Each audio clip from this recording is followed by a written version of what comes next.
Hey, what's up everybody? So today we're going to talk about how to bring health and nutrition into your life regardless of your lifestyle. I'm Risa Morimoto. I'm an integrative nutritional health coach and your host of Modern Aging, where we chat about innovative and holistic ways to optimize our health and well-being as we age. When you click on that little red button below that says subscribe on it with that little bell next to it, you'll be sure to be notified whenever a new episode is uploaded. And I invite you also to check out our website at thisismodernaging.com. My guest today is health coach Shanique Allen. She has this amazing practical approach towards wellness where she meets you where you are and with what you have in order to help you achieve your health goals. So check it out.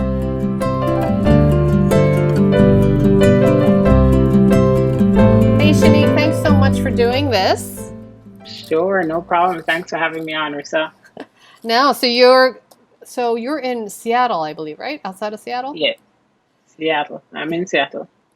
And so tell me a little bit about your journey to become a health coach. I was a personal trainer and group fitness instructor for a couple of years. And one of the struggles that my clients had at the time was just figuring out nutrition.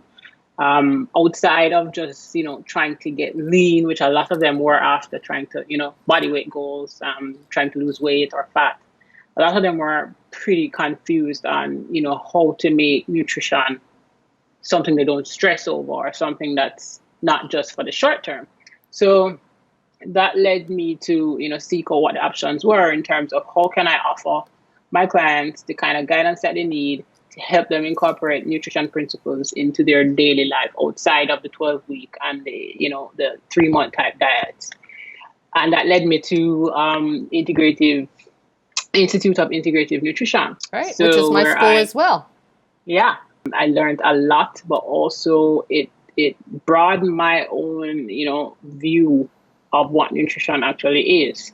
Certainly from the individual perspective I got into fitness and health thinking it was one way, it was clean eating. And if you weren't subscribing to it, then you're not really trying to be healthy, Right. But it opened up a lot for me in terms of my own understanding, the different theories that, existed, and looked at diets outside of just weight loss, but, prescriptive diets for, autoimmune disease, autoimmune conditions, different types of conditions, but just in terms of how people live generally. So it brought that home for me, and then I started to apply that to my own life, and here we are. It's funny to see how that transition has happened, because even then it was still a lot of information, and the question was, how can I apply something to my life that's going to make sense for me regardless of what happens in life and how many transitions I go through. And what I found was that with each transition that happened subsequent to me giving up my personal training and group fitness business, my nutrition has changed as a result of that. So it's gone through its own transition, and then I'm here now where simplicity and basic nutrition is the cornerstone of how I eat and how I work with those that I work with. That's awesome. Yeah, and I guess we do realize it, but collectively I think we don't realize, that culture plays into nutrition, as well as geographic location of where you live, and, what foods are available to us, what foods are we drawn to, and that sort of thing. You're originally from Jamaica, right? Yes. Yeah. Yes. So what you may eat or what you may consider, your go-tos are going to be different from my go-tos, right, in terms of nutrition. Yeah. And that's all okay. And then I think we need to it's kind of broadening up that conversation, right? About for sure that we can both live healthy and nutritious lives, but I just love your approach, right? It's kind of like, who are you, where are you at this moment, what do you have in your fridge, it's not about this specific thing, right? We're not putting labels on you in terms of what you need to do in order to be healthy. So what are some of the things that you've been kind of discovering and teaching your clients in terms of nutrition?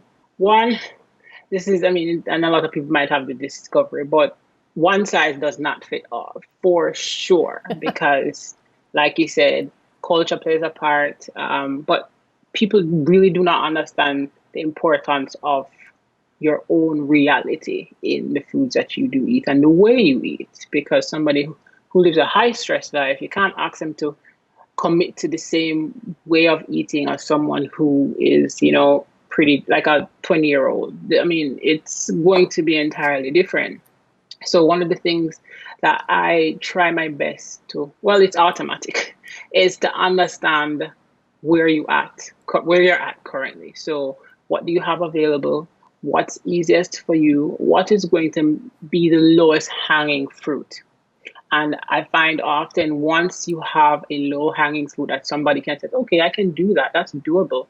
Then it removes that barrier to entry as far as making better nutrition choices, And the thing is, stop villainizing, or the idea that you need to villainize food. So somebody says, oh, I feel so bad because I ate a pint of ice cream last night, versus, and that spirals into so many other things, Yeah. because there's guilt and shame attached to that. And that never bodes well for somebody trying to live consistently in a way that honors themselves, honors their body, but makes them feel like, okay, they're happy. You know what I mean? So if you eat a pint of ice cream, okay, let's move on from there. There's nothing bad about having it. The question now becomes, did you have a meal? Was that ice cream replacement for a meal? What prompted it? What were the circumstances? Let's go through that process. And I find a lot of people don't dive deep enough. We just figure, oh, you just did a bad thing by eating a pint of ice cream, when there are so many other circumstances.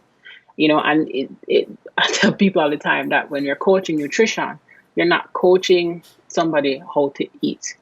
You're asking somebody to understand themselves, because in doing so, then they can understand the way they eat. It's not Right. about the food. It's not about the apples or the salad or the ice cream. It's what's behind that. How Exactly. stressful was my day? Did I get enough sleep? Am I dehydrated? What else is impacting me that makes me shut off and decide, okay, a pint of ice cream is a lot more comforting than spending 10 minutes putting a sandwich together. You understand? Right. So Right. for me, Right. it's the individual and understanding where you are at any given moment in time. It's going to influence the choices that you make. Right. And there's no good or bad. I always tell people there's a spectrum. It's what's optimal and what's least optimal. Exactly. And yeah, right. So that they can make better choices for themselves down the line, right? Yeah. So if they get triggered by some stressful event, then they can maybe recognize it and make a different choice for themselves in the future if you're hitting upon those points, right? Which I think is amazing, because I think we definitely we do focus too much on like the food, what foods that we need to eat. And that's also important to know what, to eat the right foods as well, but you can't start there by any means, right? You're going to naturally go to those things if you feel good and if you're starting to incorporate them.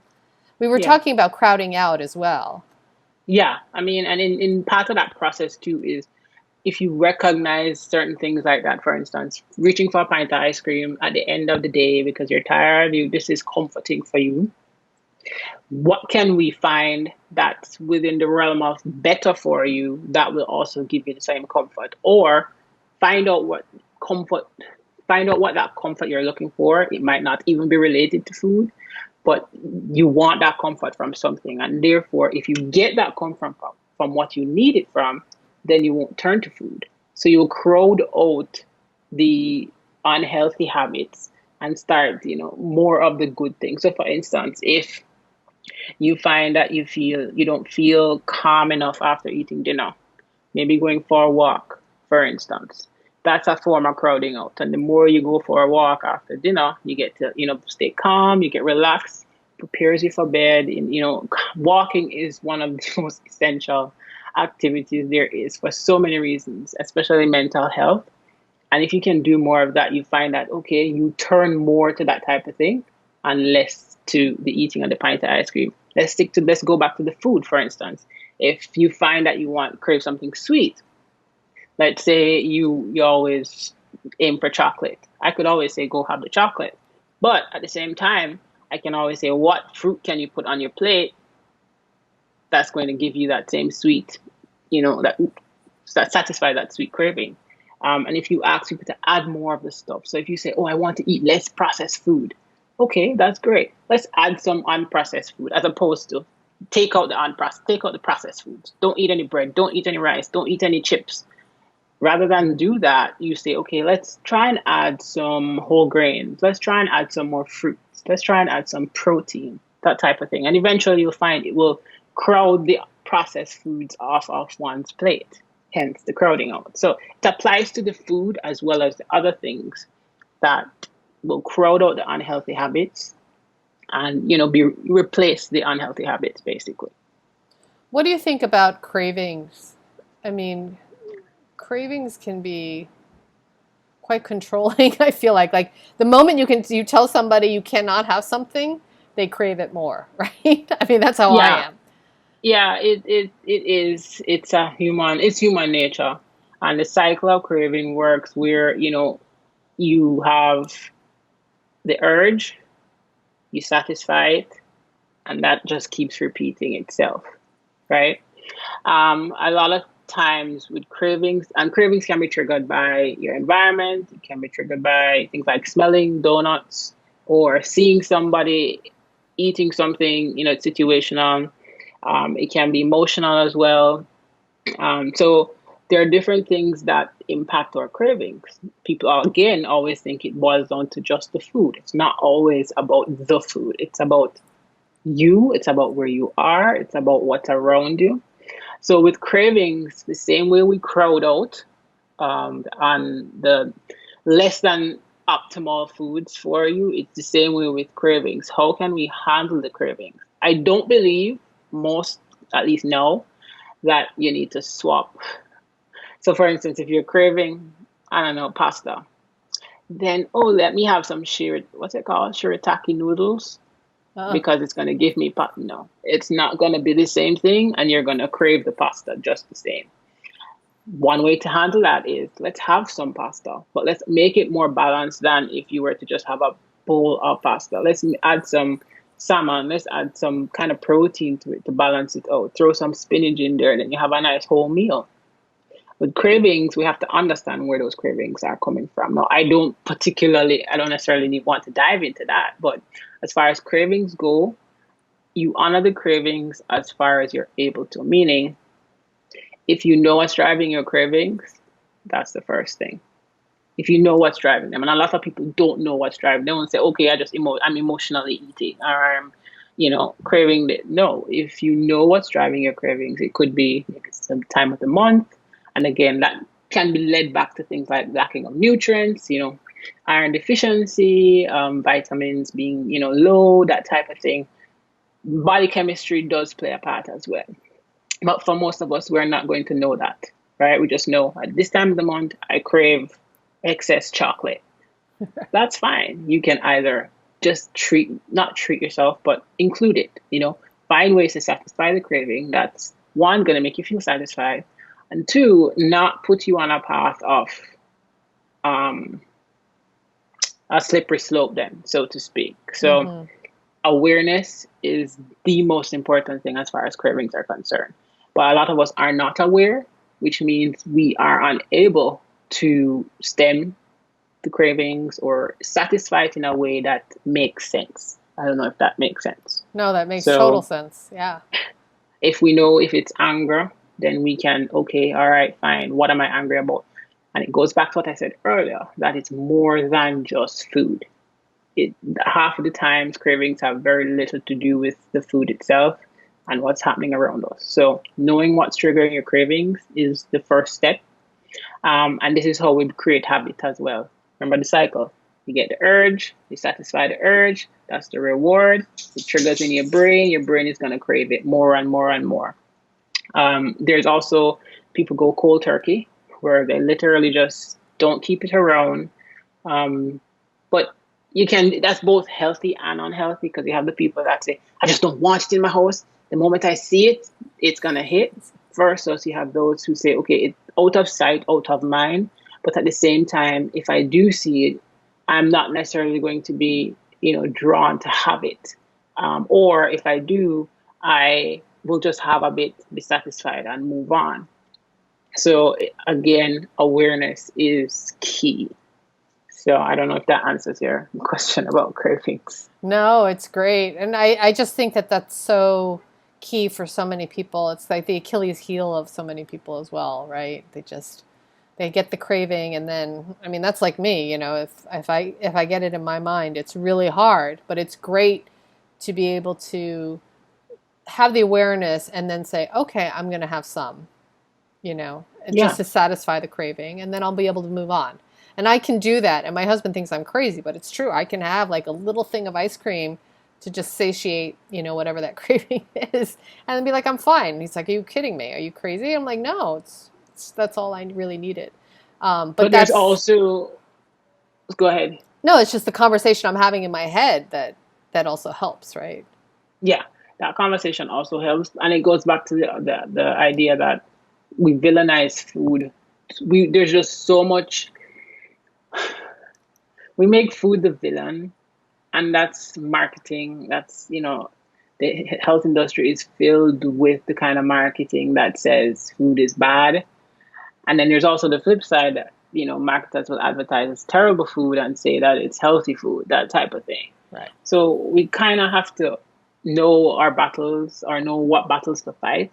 But as long as when it comes to health and wellness, we have to give people with enough information for them to make their decisions. And if we say to them, hey, if you crave something, find a way to include it that allows you to enjoy it. You're not restricting yourself, and you have it and move on. You have some people, you have to do a lot more work to get them to the point where they can have a bit of it and move on. Some people won't keep it in their house, and that's fine.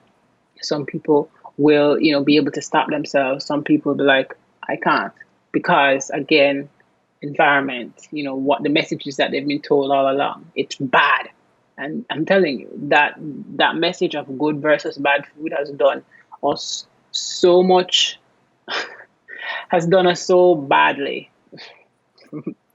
Yeah, it just sets us It's back. an It's yeah, injustice. Yeah. yeah. It's probably part of the reason why 95% of diets fail, right? Um, we're targeting the wrong thing. Clearly, we're not doing something right. So which leads me, so if someone wants to begin their journey onto a path of, health and wellness and, really start taking care of themselves, how do you recommend that they start? Well, I would ask them, what do they like to do? One, what kind of foods that they, like to have.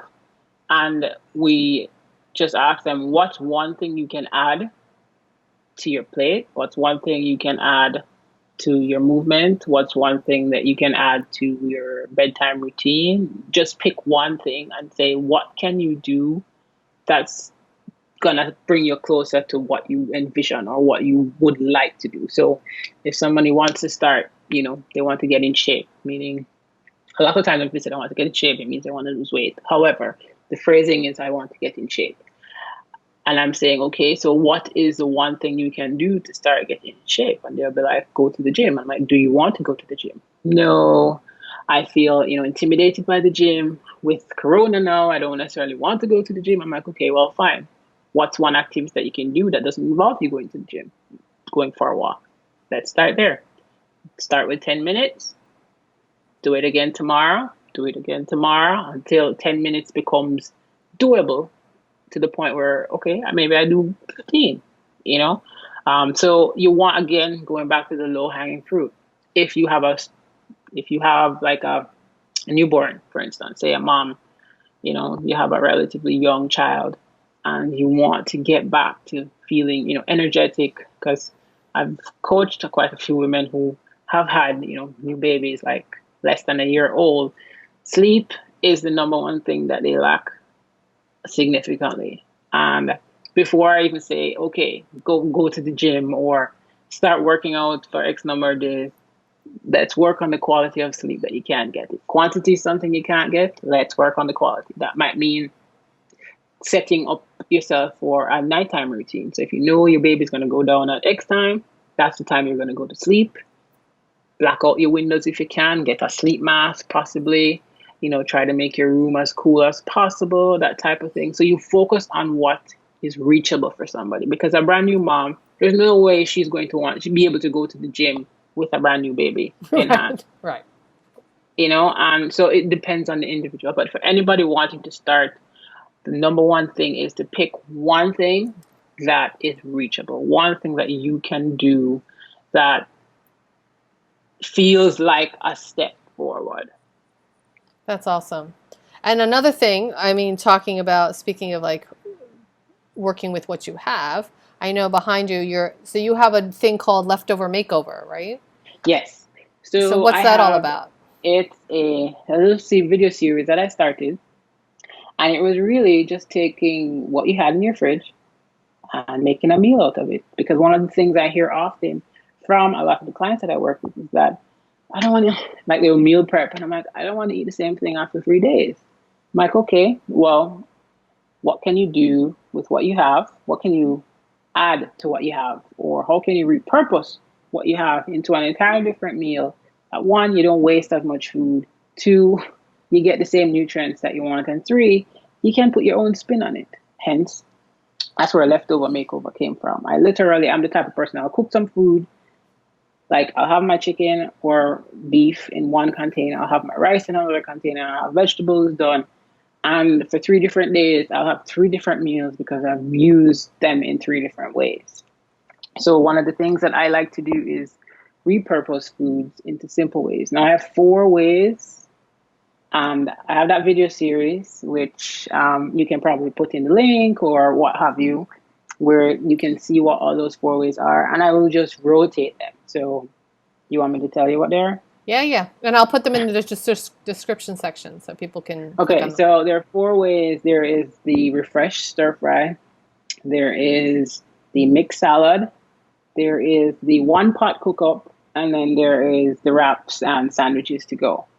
So you can take the same 4 or 5 ingredients or 4 or 5 macronutrients and create 4 different meals. So what I have here is just leftover things that I have, the last of the lettuce that I have in my fridge. I've been using some sandwich thins instead of full bread burger buns. I just found these the other day. Yeah, I've had those before. They're like 100 calories or something. Like they're supposed to be low. They were just thin. I'm not a fan of thick burger buns for some reason. I just can never eat them off. But these were really, really thin, which is why I tried them. And I like them. And then I have some leftover turkey slices here that I literally just put together to make a sandwich. And that's how I make most of my meals, especially with leftovers. So I'll cook a fresh batch for, one day, like maybe a Sunday or a Monday. And then for the next 3 days, whatever is in there, I'll pull out and add some things to it, or use an entirely different medium to make a meal. So my husband is a fresh meal kind of person. So he's also he's the reason I've had to do that, because I will eat the same thing 4 days in a straight. That's just me. I will eat the same chicken and beef, honestly, for 3 days straight. My husband, on the other hand, no. She's like, he's had it tonight. He might eat it again tomorrow. I can't. The next day, he wants something different. I feel him. I'm totally the same way. So I had to find a way to make it easy on myself, since I'm the cook. So I had to find a way to make it easy on myself, but also, take his preference into consideration. So that's how Leftover Makeover came about. That's very cool. And then you also have, so then you've made a salad as well?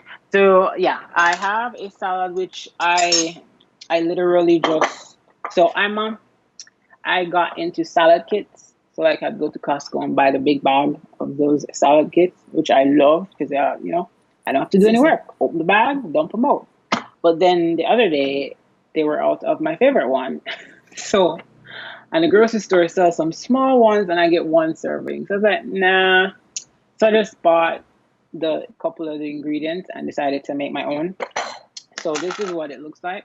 This is kale, some lettuce, some carrots, shredded carrot, and some shredded cabbage, green and purple, or red cabbage, whatever they call it. And I will just chop that up, throw that in a bowl. And then what I will do is I will just rotate different salad dressings I still have some from all the salad kits that I buy. So when I buy the salad kits, I don't use all of the dressings. I just take them and put them in the fridge in a little thing. So when I'm ready, I have different types of salad dressing. Yeah, that's Um, great. And you could actually even add, like for that day, you could just add some chickpeas or some seeds or some tomatoes or whatever, right? If you want to spruce it up, put some tuna or. yeah, you can add anything you want. So this gives me, I can have this with 4 different meals. So it all depends. So this does not box me into having the same exact thing every day.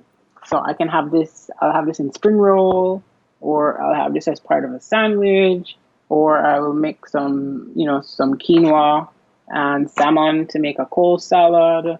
And yeah, so same salad done so many different ways. And then use however many different dressings I have. So one day it's ranch, one day it's balsamic, the other day it's strawberry something, raspberry vinaigrette. Yeah. That's awesome. So, kind of as we wrap this up, so what do you want people to really start thinking about? What do you think is kind of like, I don't know, some of the important things that they should be thinking about as they try to transition to a healthier lifestyle? One, it really is simple. Like, make it as simple for yourself as possible. Everybody else you'll see on the internet or social media will posting their, 10 meals, their meal prep. Everybody does not subscribe to that. Starting your health journey does not mean you have to start with, prepping meals for every day of the week. No. As long as you can get some protein, have some veggies for, some nutrients, get your healthy carbohydrates and some healthy fats. You can put that together in a meal in so many different forms. So you have the most natural form. So you've got your lean meats, like your chicken breast, your sirloin steak, your fish. But then you have also canned meats. You might not have fresh, chicken. You have chicken in a can. You've got tuna. You've got sardines. You've got mackerel, pink salmon. You have canned goods as well. Those work just as well for protein sources. Carbohydrates work the same way. Best sources of carbohydrates come from your whole grain. So we're talking things like your quinoa, your brown rice, other forms of grains. And then you have some of your processed stuff. Now, the processed stuff, this is where you want to control this a little bit. It doesn't mean you should exclude it. I always say if you're going to have processed carbs, just make sure you double the amount of veggies to have with it. If you can't eat that off, it means you're having way too many carbs. Mm-hmm. That's just my thing. But I say if you're going to have some processed carbs, double the amount of veggies. It gives you it adds a lot more to your plate, right? Then your healthy fats come from your oils, comes from things like your avocado and some of your fish, like salmon, sardines have, fat as well, but don't overcomplicate it. Get your bowl, plate, stack it with protein, veggies, carbs, and fats. Fats don't have to be separate. It can be mixed in with your meat or your carbs or in your dressing, whatever the case is. Keep it simple. And that's a baseline. Keep it simple. And no matter what you go through, no matter where you go, no matter the type of meal, if you can cover the basics with those 4 things, you are on your way. The other thing too is if people are always concerned about portion control, and rightly so. We live in a culture where here in America where it's double everything, yes. So a lot of the times we aren't too conscious of just the amount of food we are putting away when we order out. Some people have the wherewithal to not eat all that's on their plate, but then a lot of people have the clean plate idea where they must clean their plate. So one rule of thumb is if you're trying to control portions, just look at your hand. Just use your hand as a guideline. It's not perfect, but it's suitable to you because it means it's your hand. So your palm is a good size for the amount of protein you want to have. A cupped hand is the amount of carbs you want to have. A fist, size of your fist is the amount of veggies you want to have. And when in doubt, just double it. I always say, when in doubt, just double the veggies. And then fats are about the size of your thumb. You can't always measure it because liquid is hard to measure. So you won't know that. But if you say break a piece of avocado, If it's the size of your thumb, you know that's a good single serving. You can have more based on how hungry you are, how active you are, that type of thing. But for the average Jane and Joe, simple is best. Don't complicate it. That's awesome. That's the one advice I always say. Keep it basic, keep it simple, keep it tasty. And it can be. Can So very that, well yeah, be tasty. so because that's for the long haul, right? It's if you don't keep Yeah. it simple, it's going to be really hard to sustain. And then the simple allows you to take, more advanced steps. So if you can identify good sources of protein, or if you can build a plate of your protein, your carbs, your veggies, and your fats, then and then you have you can say, all right, you can tell your portions are either too much or too little, but based on your hand, then you can move. And if you can do that consistently, meaning every meal or as many meals as possible, that's your baseline. You can step up. You can probably take on macro counting, for instance, where you can measure your food, get dialed down a little bit with, the types of protein you have and be a little more specific with the carbs. But again, as you get into those types of things, what happens is it tends to restrict you. Restriction starts to come into play. Not that macros, for instance, does not have its place, but I find that for a lot of people, it gets overwhelming at some point, because when life happens, when things get thrown off kilter, you change jobs. Say, for instance, you move to a different country, you get laid off. So many things can affect your life. If you don't have the basics down, then your nutrition is going to go out the door. So if you have that baseline of knowing what a plate should look like, and knowing that you're doing the best to make that plate work for you, regardless of what happens, you always have that to fall back. A lot of people start with a macro plan, for instance, and then when a shit show happens, for instance, something happens that throws that macro plan out of reach, or it gets too stressful, they're like, oh my God, I don't know what to do. I'm like, well, let's go back to basics. What does a basic plate look like? You know what I mean? So if you have that baseline, wherever you go from that, anything that happens, you always fall back on.